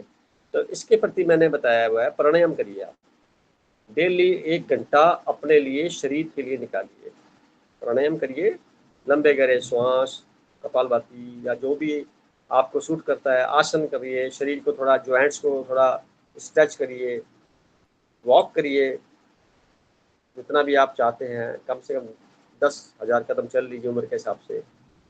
तो ऐसा करने से हवा जितनी अंदर जाएगी आपकी श्वासों के माध्यम से, प्राण शक्ति उतनी ही आगे जाएगी। जैसे ही जाएगी, निश्चित तौर पर मानिए पुरानी यादें आपकी मिनिमाइज हो जाएंगी, आएंगी भी नहीं, या कोई नहीं, जाने दो, लाइट लेने लग जाएंगे। क्योंकि आप जहाँ रहते हैं वहाँ पे फ्लैट सिस्टम होगा, ऑक्सीजन का फ्लो कम होगा, काम कुछ ज़्यादा होगा, आपको समय नहीं मिलता होगा, और जब मिलता होगा तो पुरानी यादें आती होंगी। ऐसा ही कुछ होगा, मैं जो समझ रहा हूँ। तो उससे बचने का तरीका यही है। अब आपके क्यों आती, क्योंकि आपने जब वो घटना घटी थी, आपके अंतर मन में जाके चलेगी, यानी कई लेयर्स है हमारे मन की, उसमें जाके सॉलिड रूप पे चली गई, और बार बार चिंतन किया होगा, इसलिए उसकी परत लंबी हो गई। उस परत को काटने का तरीका मेडिटेशन होता है, परंतु उसको हम हटा नहीं सकते अपने पूरे फ्लॉपी से। एक ही रास्ता बचता है, उससे कोई अच्छी चीज और ऐड की जा सकती है, तो पुरानी अपने आप गायब हो जाएगी। जब आप बार बार याद करेंगे खुशबूदार फूल के बारे में, वातावरण के बारे में, अपने प्राणों की शक्ति के बारे में, अपने बारे में, यानी शरीर के भीतर जो एनर्जी का फ्लो हो रहा है उसके बारे में, आकाश को देखेंगे बार बार, जितने भी कैरेस्ट्रियल बॉडीज हैं पूरे ब्रह्मांड में नजर आती हैं, उनको देखेंगे रात को, सुबह, जब भी। तो जितनी गर्दन ऊपर उठा के देखेंगे उतना आपका कनेक्शन यूनिवर्स से होता चला जाएगा, तो ये समस्या समाप्त हो जाएगी, यकीनन समाप्त हो जाएगी। ऐसे समाप्त पता लगा क्या हुआ था, पर तो क्या आता है कि मैंने क्या, तो नहीं, बड़ा सरलता से होता, ऐसे नहीं है। वो घटना तब तक चलती रहेगी मन में जब तक उसका समाधान ना निकल जाए, ये बात भी सही है। तो हमारा प्रयास होना चाहिए कि उस घटना के बारे में ज़्यादा हमें सोचना ना पड़े, यानी हम जितना ज़्यादा उसको आमंत्रित करेंगे, आमंत्रित तो ना भी करें, आ गई अपने आप, तो हम उसके साथ जितना जुड़ेंगे, उसके साथ अपनी प्रतिक्रिया स्वरूप कुछ कहेंगे, तो हमारी आत्मिक शक्ति उसको जिंदा कर देगी। वो मरी हुई है, वो यादें मरी हुई हैं, उसको जिंदा करने के लिए वो यादें आएंगी। फिल्म चल रही है, आप उसको देखेंगे, निहारेंगे, बात करेंगे, तो वो जिंदा हो जाएंगी उसी वक्त। क्योंकि आपने प्रोजेक्टर से लाइट दे दी, वैसे फिल्म डेड पड़ी हुई है, शब्द सारे निर्जीव हैं, जब हम बोलते हैं तो सजीव हो जाते हैं, उसमें ताकत आ जाती है। ऐसे ही समझ लो ना, जो घटना घट गई वो तो मर्त प्राय है, उसका कोई वजूद खत्म हो गया।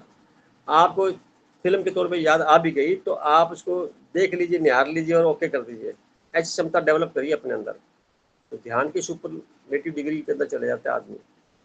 ये असर ना पड़े, घटना आ रही है तो ध्यान में क्या करते हैं या श्वास में क्या करते हैं, लेते वक्त श्वास आ रहे हैं और देखना होता है, तो उसमें जितने भी विचार आ रहे होते हैं, जितनी घटनाएं पिछली भूतकाल की आएंगी, भविष्य की तो आएंगी नहीं, जितनी भी आएंगी उनको आप अलर्ट होकर मोड पे देखेंगे तो धीरे धीरे करके वो पास ऑन होते चले जाएंगे। वो रिपीटिशन होने में बड़ा मुश्किल हो जाएगा उसका, और तो जैसे हम उसके साथ जुड़ करके कुछ और उसको जीवंतता प्रदान कर देंगे, वो फिर वापस पुनः फिर फाइल में आ जाएगी, वर्तमान फाइल में आ जाएगी। तो कुछ पिछले भूले पिछले गीत जो होते हैं वो उनको रिकॉर्ड में लग रहने दीजिए, वो पूरी तरह से जाएंगे नहीं, रहेंगे। जब भी वैसी परिस्थिति लाइफ वाइज मिल जाएगी तो याद आ जाएंगे आपको। मैं कुछ कहूँ भाई साहब? हाँ जी प्लीज। ये अभी जो रजनी जी ने कहा ना, इसमें मेरा अनुभव ये है कि अब आप जुड़ी है ना इस ग्रुप में, आप देखना 1-2 साल के बाद में आपको ये चीजें याद आना अपने आप कम हो जाएंगी। जब इसमें हमारे हार्ड डिस्क में या कह लीजिए हमारे मन में जब बेहतर चीजें आना शुरू हो जाएंगी ना, तो ये चीजें अपने आप ही आहिस्ता आहिस्ता ये बैकग्राउंड में चली जाएंगी। ये तभी आएंगी जब ऐसा माहौल दोबारा सामने आएगा तो एक बार रीसरफेस करेंगी, लेकिन अकेले में बैठने पे याद नहीं आएंगी। क्योंकि जब आप मन को बेहतर चीजें देंगी ना तो मन जाएगा नहीं। अभी क्या है कि हम उसको कुछ बेटर प्रोवाइड नहीं कर पा रहे ना, इसलिए वो चीजें आती रहती हैं बार बार। जैसे ही आप प्राणायाम, ध्यान, प्रकृति के करीब जाएंगे या इन चीजों पे मंथन करना शुरू करेंगी तो ये चीजें बैकड्रॉप में चली जाएंगी, खत्म नहीं होंगी। लेकिन जब कैसे कोई उनके अनुकूल वैसा माहौल आएगा तो दोबारा आ जाएंगी, लेकिन आहिस्ता आहिस्ता इनका रेपिटेशन या आना ना वो कम हो जाएगा, वक्त के साथ कम होगा, ऐसा मेरा अनुभव है। आप बहुत सही कह रहे हैं भाई साहब। ये कंक्लूजन है ना इस बात का, तो रजनी जी के साथ जो भी है वो ये ऐसा बना प्रारब्ध का हिस्सा होता है। घटनाएं पहले स्क्रिप्ट लिखी हुई है और उस स्क्रिप्ट के अंदर हम पात्र होते हैं, डायरेक्टर सुप्रीम पावर सत्ता होती है वो कर रही है। 30% लगभग चांस हमें मिलता है कि हमारे जीवन में हम इस कार्य को कैसे अंजाम देवें। दो तरीके होते हैं, मैं कर रहा हूँ ये भाव से या मेरे से करवाया जा रहा है दूसरे भाव से, दोनों के परिणाम में बड़ी भिन्नता है। तो आप जिस मोड पर हैं मैं समझ सकता हूँ आपके मन की स्थिति को, पर पहले से बहुत बेहतर हैं आप अगर पिछले साल को अगर आप चेक करें। और जैसे भाई साहब ने बताया 2 साल 6 महीने और जाएंगे, जितने टॉपिक पढ़ रहे हैं उनको पढ़ते पढ़ते आपके मन के अंदर, खुद के अंदर यूनिवर्स से कनेक्ट जब हो जाएंगे तो विचार नए नए ऐसे आएंगे, आप खुद अद्भुत रह जाएंगे, शब्द आ कहाँ से रहे हैं। ये मैं अपने अनुभव इसलिए बता रहा हूँ कि मेरे खुद को इतनी हिंदी नहीं आती थी, इसलिए लिख दी मैंने, आई कहाँ से मुझे समझ में नहीं आया। इंग्लिश में सारे कार्य करता हूँ, इंग्लिश पढ़ाई की है सारा, ये कहाँ से आ गया समझ नहीं आया। तो ये आपके साथ भी ऐसा हो सकता है, सभी के साथ होता है। आप देखिए महावीर भाई साहब कितना सुंदर तरीके से एक्सप्लेन करते हैं, ताकत कहाँ से आती है ये। या वो छाया बैग जी आते हैं तो वो कैसे शब्दों का इस्तेमाल करते हैं, या जय श्री जी बोलते हैं, या अब पुरुषोत्तम भाई ने तो आज नई लाइन बोल दी है, परिस्थितियाँ समझ गए। हिंदी समझ में नहीं आती, पंजाबी आदमी है तो फिर भी कुछ इम्प्रूवमेंट हो गया। तो इस तरह के जीवन में घटनाएं घटती तो हमें उसका सम्मानजनक तरीके से एक प्रकार से स्वागत करते हुए भी उसको विदा करना होता है। जैसे अनचाहे किसी मेहमान को आप विदा करते हैं वैसे ही, ठीक वैसे ही। बात क्लियर होगी रजनी जी, को पेंडिंग है? जी सर जी, थैंक यू सर। अगली बार आप ये शब्द नहीं बोलेंगे क्योंकि मुझे लगता है सुधर गया आप। इसी को बोलते हैं खतरा। आप खतरा मान लो भी, ये पुरानी बातें खतरा है, ये भी खतरा ही एक प्रकार का। जैसे पुरानी बातें आ जाने लगे, खतरा समझ करके आप नया चिंतन ले लीजिए। आई एम प्योर सोल, ये मंत्र याद रख लीजिए। मैं पवित्र आत्मा, मैं पावरफुल आत्मा, मैं इस धरती पर बहुत अच्छे कार्य करने के लिए आई हूँ, मैं इस संसार में सबसे सुंदर लड़की हूँ, मैं इस संसार में सबसे ज्यादा मजबूत हूँ। ऐसा भी भाव ला सकते हैं ना आप। कभी कभी एक चीज तो ठीक है, मैं मानती हूँ इस चीज को कि जब हम संसार से कनेक्टेड है उस चीज को हम इस चीज को ढूंढते हैं कि ये जब अकाउंट क्लोज था मैंने वहां पे साक्षी भाव रखा, वहां पर जो आप सब बोल रहे हो। बट मैं तो कह रही हूँ कि जब हम अपने परमात्मा से जुड़ते हैं उस चीज में साक्षी भाव है। फॉर एग्जाम्पल कि हम सुबह उठ के मेडिटेशन करते हैं, ये भी मैं एक साक्षी भाव में कर रहे हैं। लेकिन कुछ टाइम बाद ऐसे क्यों होने लग जाता है कि हम उससे भी एक्सेप्टेशन रखने लग जाते हैं कि हमने तो अच्छा किया था, परमात्मा से जुड़े थे। उस चीज का क्वेश्चन था कि संसार तो एक डिफरेंट थिंग है जो यहाँ पे कर्मों से चलती रहेगी, पर जब हम मेडिटेशन कर रहे हैं, परमात्मा से जुड़ रहे हैं, किसी सत्संग में या किसी अच्छी जगह पे जाके ध्यान लगा रहे हैं, तभी भी हमारे अंदर ये भाव क्यों आ जाता है? इसका जवाब मैं देती हूँ। आप expectation reduces your Joy. Expectation करो ही मत ना आप एक्सपेक्ट व्यक्ति से नहीं करो, परमात्मा से भी मत करिए। आप सिर्फ जो कर रहे हैं वो करते जाइए, बस आपको रिजल्ट मिल जाएगा। अभी आप जॉब करते हैं जहां पर भी, वहां पे आपको कार्य दिया जाता है। हाँ जी, आई एम राइट? जी जी। आप उस असाइनमेंट को बड़ी बेखूबी से, ईमानदारी से, शीघ्रता से करने का प्रयास करते हैं। बिल्कुल सर। ये सोचकर करते हैं कि मुझे शाबाशी मिलेगी इससे। नहीं सर, मेरा तो ये भाव रहता है कि मैं कुछ देने को, मेरे को कुछ दिया है तो मैं उसको करूं, मेरा ही कर्म है, मुझे ही करना है। बिना किसी एक्सपेक्टेशन के ना, सैलरी तो फिक्स है, मिल जाएगी। जी जी। तो ऐसा ही भाव परमात्मा से क्या सभी से रखो ना आप। अगर आप, जैसे मैं एग्जांपल छोटे शब्द में दूं, पैसा कमाने के लिए काम करेंगे तो मनस्थिति अलग हो जाएगी। काम करेंगे तल्लीनता से, पैसा स्वतः आ जाएगा। इस भाव से करेंगे तो मीनिंग दूसरा निकल जाएगा। बड़ा फर्क है दोनों में, दिन रात का अंतर है। आप प्रोफेशनल हैं, ठीक है, पैसे चाहिए, आपके एक एक मिनट की कीमत है, परंतु काम करते का जो उद्देश्य है वो ये है कि हमें हमारा कार्य पूरी तरह से नियमों के अनुसार शीघ्रता से, ईमानदारी से करने का हमारे ऊपर दायित्व है। यही मेरी जिम्मेवारी है, अकाउंटेबिलिटी है, इसको मैंने कर लिया। परिणाम जो भी है मैं ऐसा मानता हूँ अच्छा ही आएगा। अगर ये सोच लिया कि पैसे इतने मिलेंगे तो काम ऐसा किया जाएगा, तो फिर मामला गड़बड़ हो जाएगा। उम्मीदें नहीं, एक बात मैं भी कहूँ सुरेश, बोलो भाई साहब। इसमें रजनी जी, आप ये है जैसे हम लोग ये 1 घंटे की मीटिंग करते हैं, जी भैया। हम ये ना सोचे इससे क्या परिणाम निकलेगा। ये मीटिंग अपने आप में ही रिवार्ड है। ये मीटिंग हमने की, ये अब ये हो गया सुंदर कार्य, बस मिल गया हमें, ये मतलब मीटिंग में बैठना ही मिल गया, ये समझो। इसके बाद आगे क्या हम सोचे नहीं। जैसे अब सूर्योदय को आप देखते हो तो हम ये क्यों सोचे कि उसको देखने के बाद क्या मिलेगा। सूर्योदय को देख लिया तो वही अपने आप में ही हमारा पुरस्कार है, वही जो हमें चाहिए, बस हो गया वो काम, डन। उसके आगे सोचने की जरूरत नहीं। बहुत सुंदर है, बहुत भैया सुंदर ये है। विचार ही तो मैं कह रही हूँ कि ये विचार स्वतः ही आता है, हम लेके नहीं आ रहे, ये अपने आप ही आ रहा है। हमें भी चाहिए कि ये नहीं आना चाहिए। मैं ये इसी चीज से क्वेश्चन कर रही हूँ कि आना ही नहीं चाहिए, बड़ी दुनिया में रह रहे हैं, यहाँ पर आ ही जाता है। जैसे कहते हैं ना, बहुत मुश्किल है इसको निकालना, तो मैं उसी चीज का वे आउट ढूंढ रही नहीं, थी। आप अगर मान लो सुंदर फूल को देखती हैं, आप खुश होते हैं ना, उसके बाद फिर क्या, उस और क्या चाहिए? बस बात खत्म होगी। आपने देखा, आपको अच्छा लगा, खत्म। जी उसके आगे क्या सोचना है? कुछ नहीं सोचना। जी दिमाग का ज्यादा इस्तेमाल भी ना करो ना। बिल्कुल। मेरे को लगता है काफी कुछ क्लियर हो गया है रजनी जी का। जी जी जी, धन्यवाद धन्यवाद आप। गरिमा जी का क्वेश्चन है, वो मैं उनको आमंत्रित करने वाला था, खुद ही आगे। आप बोलिए।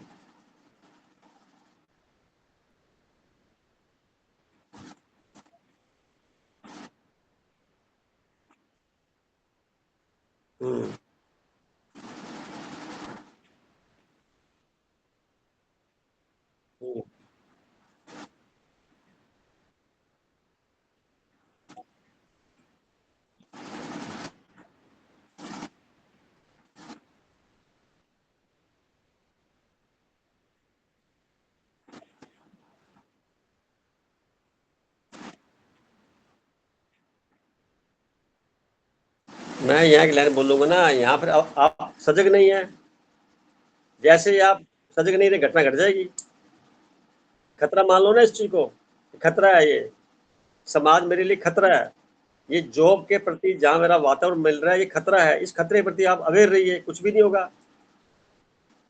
खतरे में आपने कंफर्ट ढूंढा और गए, देखो आज नया टॉपिक खतरा और पैदा हो गया ना, इससे ज्यादा समझ में आ जाएगा आपको। काम, ये खतरा मत मानिए कि कोई आपको किसी प्रकार का, मेरा पूरा विश्वास है, दृढ़ निश्चय है, कोई किसी का कुछ नहीं बिगाड़ सकता जब तक कि वो खुद उसमें 1% भी इन्वॉल्व ना हो। ये मेरा दृढ़ विश्वास है, अनुभव है आज तक का। 1% भी आप इन्वॉल्व हैं तो 98% संभावना बन जाएगी आपके साथ घटना घटने की। अब इसको किसी रूप में ले सकते हैं आप। दृढ़ता पैदा करने के लिए ही ध्यान की जरूरत है, एकाग्रता की जरूरत है। और एक बार आप इस लाइन पे आ जाते हैं, उस पर चल लेते, एक बार भी चल लेते हैं तो बैक गियर नहीं लगती। फिर वो पौधा जो है, जो बीज था, वो पौधा बन के फल देगा ही देगा। परिस्थितियां ऐसी भी आएंगी, नौकरी जा सकती है, पैसा नहीं मिलता, लोग हमारा रोक लेंगे पैसा, और तरह से टॉर्चर करेंगे, हर तरह से रास्ता रोकेंगे, धमकियां देंगे। मैं फिर कहूंगा, इन सारी परिस्थितियों को भी नजरअंदाज करते हुए, खतरे को महसूस करते हुए, अपना काम, अपना रोल नहीं बदलना, उसको ईमानदारी से करना है। तो मैंने आज एक लिखी ना, ईमानदार उसको बोलते हैं जिसको ना चांस मिले बेईमानी करने का, फिर भी ना करे, क्योंकि अंतःकरण से जुड़ गया, वो तो अंतर की आवाज जुड़ गया।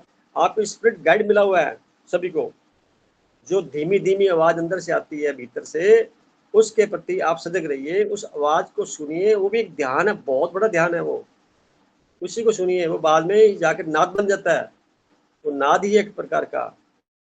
उस आवाज के सुनने से उसके साथ प्रति आप आंख बंद करो, जब खोल कर रखो, कैसी बैठो, कैसी मुद्रा में कभी भी बैठो, कोई फार्मूला नहीं है उसके लिए फिक्स। उसको महसूस करना ही बहुत बड़ी बात है। और जैसे महसूस करेंगे, संसार की आवाजें धीरे हो जाएंगी। कितने भी कोलाहल के वातावरण बैठेंगे तो अंदर की जो भीतर की आवाज आ रही है वो इतनी स्पष्ट सुनाई देगी कि उसके अनुसार अपने आप को कार्य में लगाएंगे।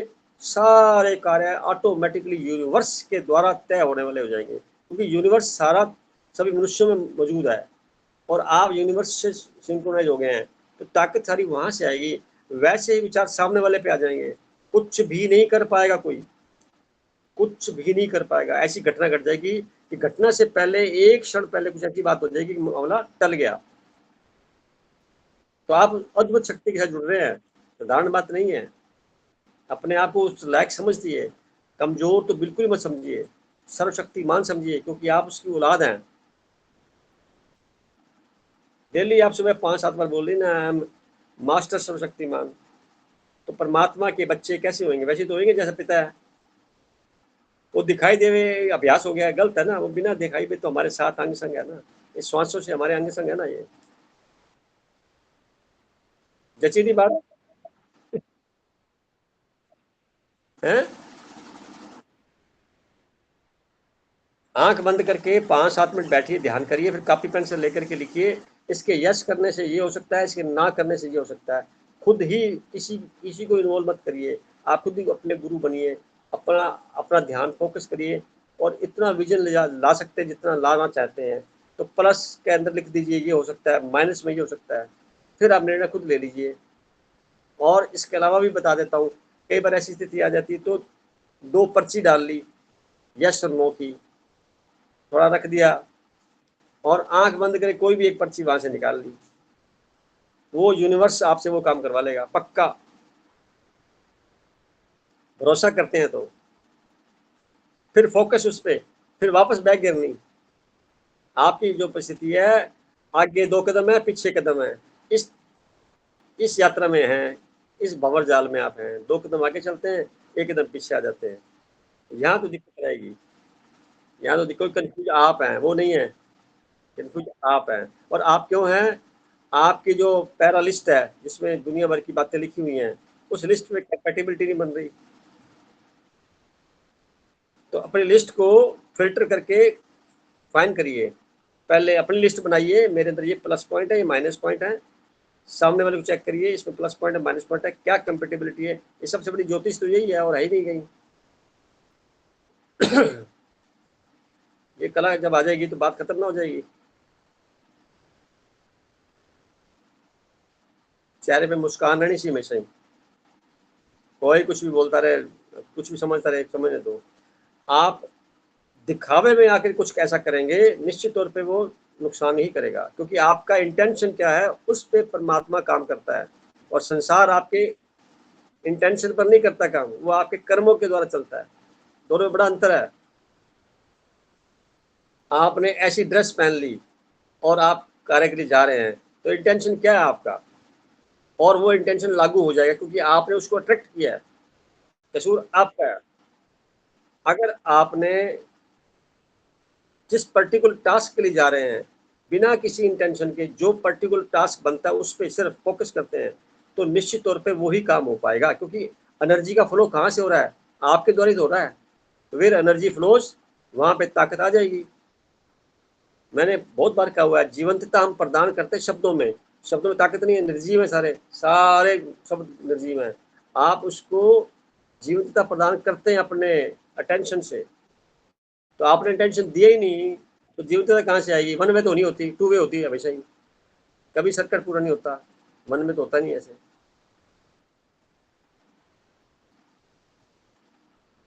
कभी देखना, कभी आप महसूस करेंगे कुछ ऐसा कार्य है जिसके लिए आप अंदर से तैयार नहीं हैं और आप कर रहे हैं, वो जो द्वंद की स्थिति है ना, उस पर सावधान हो जाइए, वो खतरा है बहुत बड़ा। तब आप गौर चुप हो जाइए, शांत रह लीजिए, उसको टाल दीजिए क्षण को, बाद में देख लेंगे। समझ में आ गया? अब तो क्लियर हो गया याद। सोनिया जी, आप अपनी बात रखिए और फिर मीटिंग को फिनिश करें। प्रणाम सर, सभी को प्रणाम। सर, ये ध्यान में जो है सर, धीरे धीरे जो हमें जो आसक्तियां हैं तो वो हमें छुड़वाती जा रही हैं कि ये सब चीजें छोड़ो, और बहुत ही मतलब एनालिसिस करते हैं हर चीज का कि गहराई में जाके कि क्या सही है। इतना विवेक प्रवीण बुद्धि सी होती जा रही है कि हमको अब क्या करना है, अलर्टनेस ही आती जा रही है। सर, हमारा तो इस तरफ यही अनुभव हो रहा है इस टाइम ध्यान में। धीरे देखिए धीरे धीरे आपके छोड़ते जाओ अंदर, हाँ ठीक कह पुरानी रहे हैं आप। चीजों को। आप जो महसूस कर रहे हैं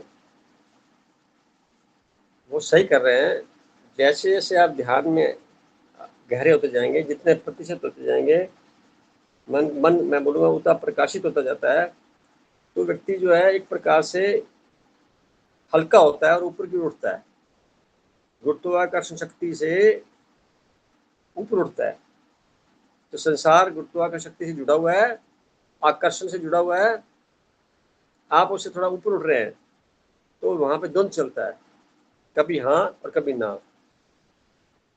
तो ऐसी स्थिति में अगर आपका चिंतन अध्यात्म के सर्वोच्चता की तरफ है, यूनिवर्स की तरफ है, तो संसार थोड़ा नीचे रह जाएगा, उसके कार्यों में आपका ज़्यादा मन नहीं रहेगा, रहेंगे वहीं पे, सब काम करेंगे, परंतु आप तल्लीन रहेंगे यूनिवर्स में। तो ये अच्छी स्थिति है, ये खराब नहीं है, अच्छी है ये, क्योंकि सभी का गोल एक ही है, संसार को पूरा निभाइए और अपने साथ आप अपना पूरा समय देते हुए न्याय करिए, अपने पे न्याय करिए, अपना भला करिए।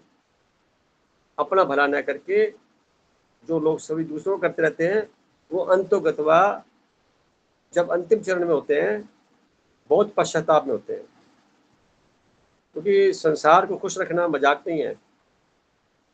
जितना अपनी क्षमता के हिसाब कर सकते हैं करिए और भूल जाइए, बिना किसी उम्मीद के अनकंडीशनल काम करिए। मैं यहाँ ग्लैन बोलता हूँ, अनकंडीशनल वर्क करिए, जो आए स्वीकार है, बस खत्म, कोई चिंतन नहीं, डिस्कशन ही नहीं करना होता, परिणाम हमेशा अच्छे आएंगे। कुछ लोग परेशान करेंगे, रहेंगे, जॉब करने वालों से वैसे रहते भी हैं, क्योंकि गलत निर्णय वो लेगा नहीं, सही निर्णय लेगा तो कुछ ना लोगों को तकलीफ होगी, कोई बात नहीं, होने दीजिए। आपका इंटेंशन गलत करना नहीं है, बस यहाँ तक। और कोई कुछ भी कहता रहे, उससे बदला नहीं लेना होता, बदला लेंगे तो भी नेगेटिव भाव आ जाएगा। कोशिश करिए बदला ना लेवे, स्वतः कुछ हो रहा है तो ठीक है, आप उसके प्रति कुछ ज़्यादा मत करिए, बचाने का प्रयास मत करिए, हो गया ठीक है, मुझे क्या पता उसका काम आ जाने दीजिए। तो ऐसी स्थिति में कई बार लगता है ऐसा, ऐसा ना हो तो अच्छा, परंतु आप कमज़ोर पड़ जाएंगे वहाँ पे, और जैसे कमज़ोर पड़ जाएंगे भावनात्मक तरीके से, वैसे ही अत्याचार शुरू हो जाएगा, आपका खुद का इरादा है। तो आदमी दूसरों की तरफ कम होता है, खुद से ज़्यादा दुखी होता है, सोचता नेगेटिव रहता है सारा दिन, अपने विचारों पे नियंत्रण ही नहीं है उसका। खुद को कंट्रोल करने का प्रयास करिए, करना है तो, दूसरों को नहीं।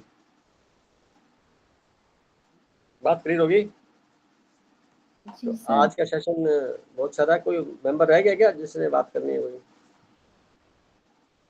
गरिमा जी,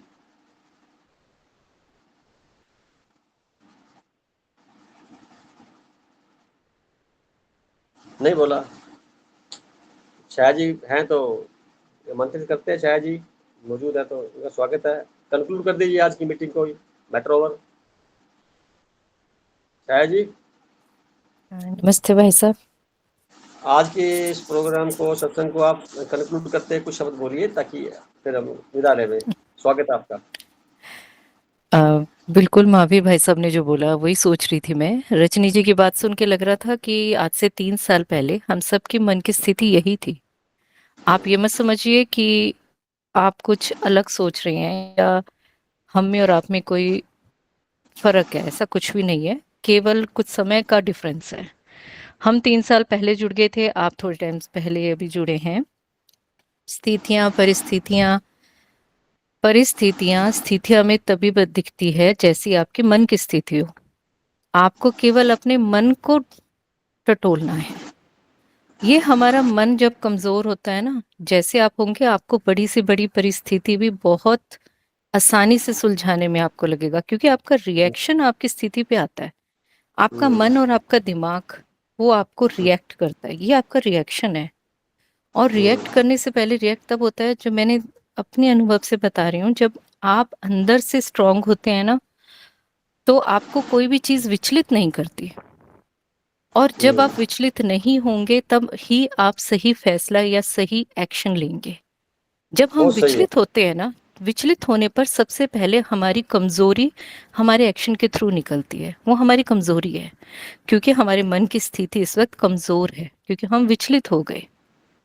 अगर आपका मन, सभी चीजों का सार केवल एक ही है कि आप इस वक्त किस स्थिति में हैं।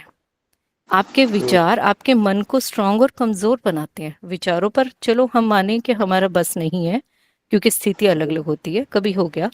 लेकिन आप अंदर से कैसा महसूस कर रही हैं, आप इस वक्त किसी स्थिति को, आप इसके लिए अपने आप को कभी फोर्स मत करें। हमें किसी को कुछ भी नहीं करना। मुझे लगता है ये इतना सरल है कि हमें लगता है हम किसी सिचुएशंस को कैसे हैंडल करें, जबकि किसी को हमें हैंडल करना ही नहीं है। हमें तो कुछ करना ही नहीं है। हमें केवल अपने आप पे काम करना है। हमें अपने आप पे काम भी नहीं करना, हमने केवल ये देखना है कि मैं अब क्या कर रही हूँ। आप जैसे बोल रहे हैं हम इस क्लास में आ रहे हैं, आप इसमें हमेशा आइए, आप इसको रील को दोबारा सुनिए, आप इस तरह की पुस्तकें पढ़िए। आपको पता ही नहीं चलेगा कब आपके अंदर आप इतना बदल गए हैं। एक स्थिति ऐसी आएगी कि आपको लगेगा ही नहीं कि कहीं भी कोई इंसान गलत है। उस व्यक्ति के जो संस्कार उसको जो बना रहे हैं, आपको लगेगा ये भी सही है। कोई इस दुनिया के लिए हमारे लिए कर रहा है, वो भी सही है, नहीं कर रहा वो भी सही है। आपको इन चीजों से फर्क ही नहीं पड़ेगा, क्योंकि आप इन स्थितियों से, आपका मन इतना स्ट्रॉन्ग कि आप इन सब की से बहुत ऊपर उठ चुके होंगे। लेकिन ये स्थिति आने के लिए ये अपने आप आएगी। जब आप इसके लिए प्रयास करेंगे तब आप कहीं ना कहीं गलत हो जाएंगे। इसके लिए प्रयास नहीं करना, प्रयास करना है अपने आप को इस तरह के विचारों में, ऐसे वातावरण में रखने का। आपको सिर्फ यही करना है, बाकी सब कुछ अपने आप हो जाता है। आप जो बोल रहे हैं, मुझे लगता है मेरे भी यही विचार थे, मैं भी ऐसी सोचती थी।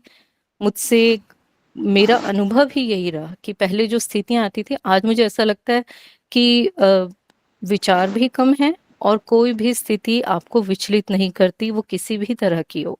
हम घर में, परिवार में, संसार में या किसी भी पेशे में, जॉब में, स्थितियां हमेशा आती रहेंगी। आपका उन पे कोई कंट्रोल नहीं है, आपका केवल अपने आप पे कंट्रोल है। आप अपने आप पे जितना काम करेंगे ना, आपको लगेगा कि कुछ भी नहीं है। आप हर चीज को एक्सेप्ट करने लगेंगे, और एक्सेप्टेंस से क्या होती है, सबसे पहले आपकी उम्मीदें खत्म हो जाएंगी। जब तक आप किसी चीज से निराश नहीं होंगे, आपकी उम्मीदें खत्म नहीं होंगी, तब तक आपके अंदर चेंज नहीं आएगा। तो उसको भी एक्सेप्ट करिए। ये भी हमारे जीवन का, हमारे मन के अंदर एक चेंज है। कोई भी सोना तपे बिना नहीं बन सकता, सोने को तपना पड़ेगा, आपको निराश होना पड़ेगा, आप दुखी भी होंगे, लेकिन जब आप इसमें से निकलेंगे ना, वो आपके विचार ही आपको निकालेंगे, आप अपने आप को निकाल सकते हैं। तो हमारी जीवन यात्रा, हम कहते हैं, मैं कहती हूँ, जिस दिन हमें समझ आता है कि जीवन एक यात्रा है, वहीं से सब कुछ बदल जाता है। हम तो यही नहीं समझ पाते कि जीवन यात्रा है, हम तो जीवन को कुछ और ही समझते हैं। हमारे लिए हमारा जीवन केवल हमारा सुबह उठना, खाना, इस संसार में रहना, अपना आचार व्यवहार, हमने इसके अलावा जीवन को कभी कुछ समझा ही नहीं।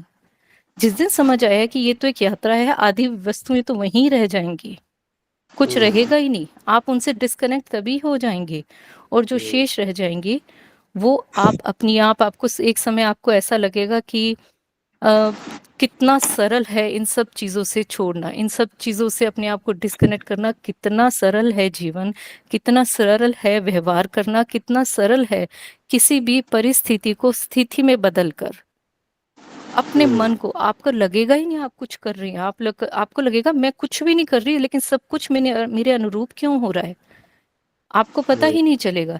केवल हमें अपने आप पे काम करना, आपका मन है, आपको कुछ नहीं करना, आप जैसे विचार, जैसे लोगों के साथ जैसे होंगे, एक समय ऐसा आएगा आप घर में काम करेंगे लेकिन आपके विचार कुछ और होंगे। आपको हर चीज के अंदर, जो आपके आसपास जिन चीजों पे आपने ध्यान नहीं देंगे ना, वो चीजों भी आपका एकदम ध्यान ऐसा जाएगा, वो भी आपको कुछ बोलकर सिखा कर जाएंगी जिन पर आपने कभी ध्यान भी नहीं दिया। आपकी ऐसी स्थिति खुद आएगी। आप में और हम में किसी में कोई फर्क नहीं है। आज केवल इतना है कि मैं अपने आप को जो इतना हल्का महसूस करती हूँ, उसका कारण यही है कि केवल हम इस क्लास के अंदर कंसिस्टेंट रहे, हमने एक दूसरे के विचार सुने समझे, हम सब इसी संसार से, इसी सागर में से है, हम एक ही नाव के सवारी है, हम कुछ भी नहीं है। हमारी जीवन की यात्रा इतनी सरल, जिस दिन आपने इस क्लास में आने का फैसला लिया या हम यहाँ पर आए, वहीं से हमारा जीवन बदल गया। आपको तो कुछ करना ही नहीं है, परमात्मा की नियति है। जो इस यहाँ पर नहीं है, जो है वो भी बहुत बढ़िया है, क्योंकि वो परमात्मा की नियति है। ईश्वर अभी उनको नहीं चाहते, हम यहाँ पर है, ये भी ईश्वर की नियति है, हम यहाँ पर, वो हम भी सही है ईश्वर के अनुसार, जो नहीं है वो भी ईश्वर के अनुसार सही है, ये हम सब के है। तो हम किसी में आप उसमें भी फर्क नहीं कर पाए, आपको लगेगा सब कुछ ही सही है, तो आपको कुछ भी नहीं करना, और ये बहुत नॉर्मल है। आपको ये नहीं सोचना कि ये ऐसा क्यों है या मैं इसको कैसे सुलझाऊं, आपको सुलझाना नहीं, आपको केवल अपने आप को सुलझाना है, और वो केवल आप जो सुनेंगे एक समय के बाद सब कुछ आपको सुलझा हुआ ही लगेगा। बाकी भाई साहब है, जितना भाई साहब अधिक समझा सकते हैं, हम केवल हमने जो भाई साहब से थोड़ा बहुत सीखा है, केवल हम उसी के अनुरूप बात कर सकते हैं, बस भैया। आपने इतना सुंदर तरीके से अपना अनुभव सुना दिया है, कंक्लूजन के साथ है, सभी के लिए है। जैसे ही हम डिटैच होते हैं अपने खुद के बाहर वाली चीज़ों से, वैसे ठीक होने शुरू हो जाते हैं। तो फिर आपने जो लाइन बोली कितनी कीमती के स्वतः काम होने शुरू हो जाते हैं, तो मैं खुद कह रहा हूँ ना, तो वही तो कह रहा हूँ, बिलीव तो करके देखिए, वो सत्ता से हम जुड़ गए हैं, इसलिए वो सत्ता हमारे साथ चलने के लिए बाध्य है। पर वहाँ डिसिप्लिन है, वहाँ सच्चाई है, वहाँ ईमानदारी है, तो जुड़ जाएंगे तो संसार कार्य वैसे हल्के हो जाएंगे। मान लो कोई कार्य नहीं भी हुआ, तो इसका मीनिंग ये निकला कि हमारी इच्छा यूनिवर्स की इच्छा से थोड़ी भिन्न थी, हो गई तो उसकी इच्छा हमारी इच्छा मैच कर गई, तो इच्छा करने की आवश्यकता खत्म हो जाएगी, वो जो कर रहा है ठीक है। और गरिमा जी का क्वेश्चन बड़ा टिपिकल था, और उसको सुधारने के लिए तरीका ये, खुद को अपनी शक्ति बनानी पड़ेगी। ध्यान ही मत दो फालतू की बातों पे, आप खुद पे फोकस रखा जाए, कोई कुछ नहीं कर सकता, कुछ भी नहीं कर सकता। परमात्मा की शक्तियाँ हमारे साथ है, इस पे दृढ़ निश्चय होना चाहिए। आप कोई भी अलग नहीं है, जितना ज़्यादा हम कनेक्ट कर लेंगे उनके साथ, वैसे वैसे हमारा जीवन बदल जाएगा। कनेक्ट खुद को करना है, उसके लिए ध्यान चाहिए, बस कोई और माध्यम काम नहीं आता, और वो अकेले होता है।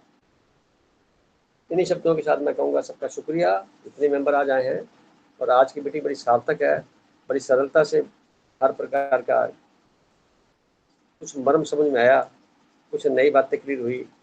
इससे सबका जीवन सफल होगा, ऐसी उम्मीदों के साथ। हालांकि उम्मीद नहीं करनी चाहिए, पर कहना मेरा दायित्व बनता है कि आप सब सुखी रहे और हंसते रहे हमेशा ही। प्रणाम। शुक्रिया, शुभ रात। सबका प्रणाम सभी सर, को प्रणाम। Thank you.